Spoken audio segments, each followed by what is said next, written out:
Hello, friends. As you know, I'm really passionate about watching movies, and I always try to share the ones with you that truly leave an impact on me. So today, I've brought you a film that I personally loved. A newborn vanishes from a poor mother's arms. Right in front of a railway station. No one sees. No one helps.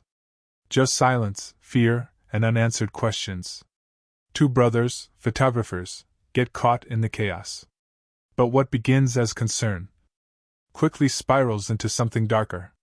Suspicion, danger, and a system built to ignore the voiceless. How far will they go to uncover the truth? And at what cost? This isn't just about a missing child. It's about everything that's stolen when justice fails. The movie I'm talking about? It's called Stolen.